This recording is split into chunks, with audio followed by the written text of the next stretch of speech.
অনেক সত্যকে প্রতিষ্ঠিত করে, কিন্তু অন্তিম সত্য এটি যে বিচ্ছিন্নতা ও বিভেদই অধর্মের মূল কথা। আর একাত্মবোধই ধর্মের আধার। কি রূপে? স্বয়ং বিচার করুন। মানুষের হৃদয় সুখের আশায়, অধিকার ও সম্পত্তির বাসনা দ্বারা বেষ্টিত থাকে, কিন্তু আপাত দৃষ্টিতে মানুষ নিজের মাতা পিতা, সন্তানাদি, ভ্রাতা ভগিনী অথবা পত্নীর সাথে উচিত ব্যবহারই করে, কোনো অন্যায় করে না। সে সুখ আর সম্পত্তিকে সমান ভাগে বন্টন করে ভোগ করে,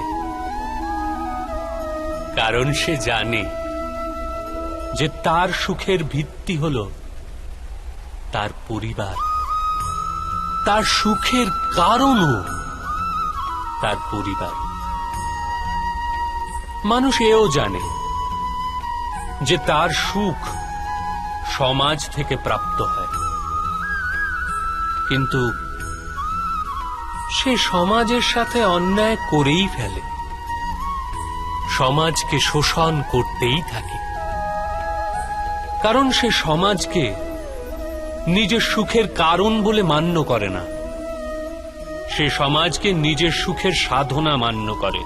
বিভেদ কেবল কারণ ও সাধনে।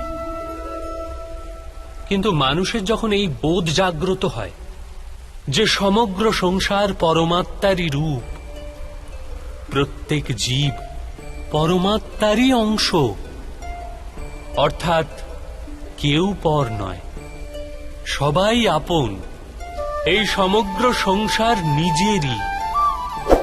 নিজেরই পরিবার, তখন ক্রোধের কোনো কারণই অবশিষ্ট থাকে না। সমস্ত সংঘর্ষ, বৈরিতা, প্রতিশোধ বিনষ্ট হয়ে যায়। অন্তরে পরমাত্মা আর সংসারে একাত্মতা, এটি ধর্মের মূল সিদ্ধান্ত।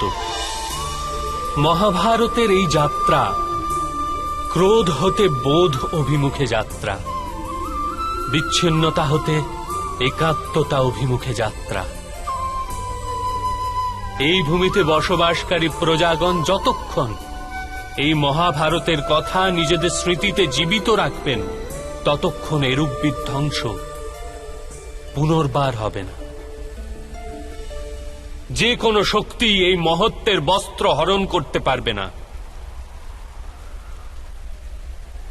এই যাত্রায় আমার সাথে গমনকারী যাত্রীকে আমি অভিনন্দন জানাচ্ছি।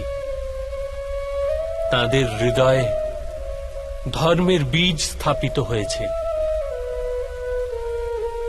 সেখানে ধর্মের পুষ্প বিকশিত হয়েছে। আপনার কল্যাণ হোক, সংসারের কল্যাণ হোক। ওং সহনাভবতু।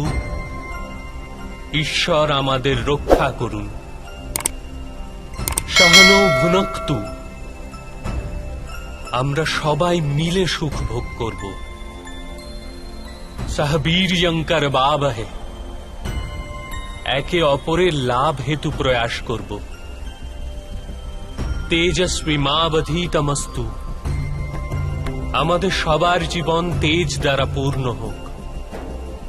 মা বিদ্বেষাবহে। পরস্পরের প্রতি কোনো দেশ অথবা ঈর্ষা না থাকে। ওম শান্তি শান্তি শান্তি।